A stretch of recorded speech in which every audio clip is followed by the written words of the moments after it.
নমস্কার বন্ধুরা, recipe number 1 কিচেনে তোমাদের স্বাগত জানাই।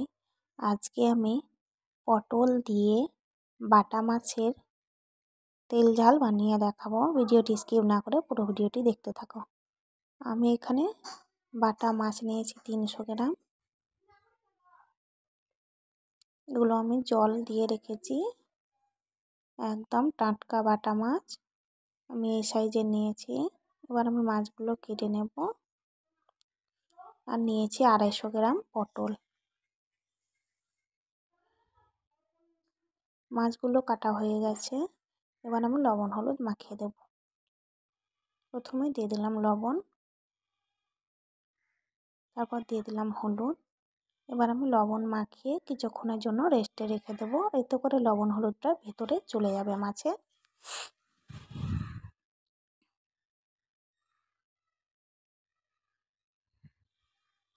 এই মাছগুলো খেতে খুবই সুন্দর হয় বন্ধুরা।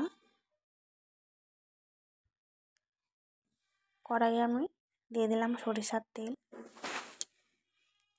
তেল বেশি দিয়ে মাছগুলো ভেজে নিতে হবে। এবার আমি তেলটা গরম হয়ে গেছে, মাছগুলো একে একে দিয়ে দেব। একদম মুচমুচে করে মাছগুলো ভেজে নিতে হবে।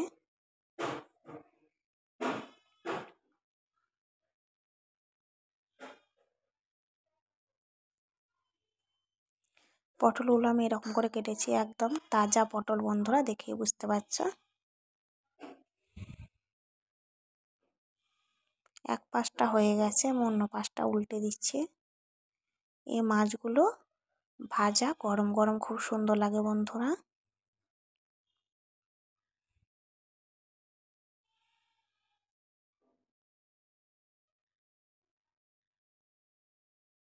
এবার আমি বাকি মাছগুলো ভেজে নেব।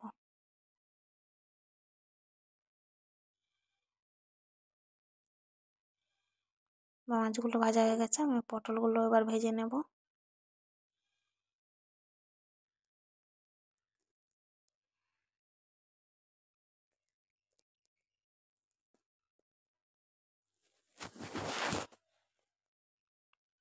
মশলাটা বেটে নিয়েছি।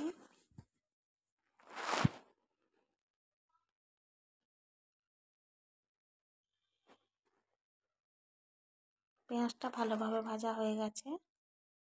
এবার আমি মশলাটা দিয়ে দিলাম। হলুদ দিয়ে দিলাম। জিরে, আদা, রসুন, লঙ্কা একসাথে আমি বেটে নিয়েছিলাম। দিয়ে দিলাম লবণ।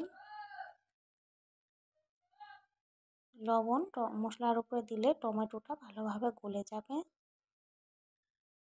মশলাটা ভালোভাবে কষানো হয়ে গেলে দিয়ে দিলাম আমি ভেজে রাখা পটল। এবার আমি পটলের সঙ্গে মশলাটা ভালোভাবে একসাথে কষিয়ে নেব। পটলটা ভেজে নিতেই খুব ভালোভাবে সেদ্ধ হয়ে গেছে বন্ধুরা, একদম নরম হয়ে গেছে।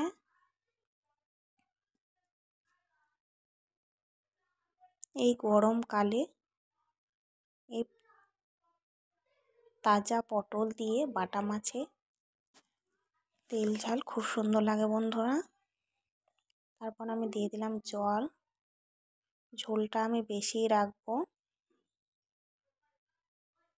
ঝোলটা ফুটে উঠে গেছে, এবার আমি মাছগুলো দিয়ে দেব। মাছগুলো দিয়ে আমি 2 থেকে 3 মিনিট মতো ফুটিয়ে নেব। মাছগুলো ফোটানো হয়ে গেছে, একদম রেডি হয়ে গেছে বন্ধুরা। এবার আমি সানরাইসের গরম মশলা দিয়ে দিলাম। একদম রেডি হয়ে গেল আমাদের পটল দিয়ে বাটা মাছের তেল ঝাল। যদি ভালো লাগে অবশ্যই একটি লাইক করে দেবে। আর চ্যানেলে নতুন মতো হয়ে থাকলে চ্যানেলটি সাবস্ক্রাইব করে আমার সঙ্গে থেকো।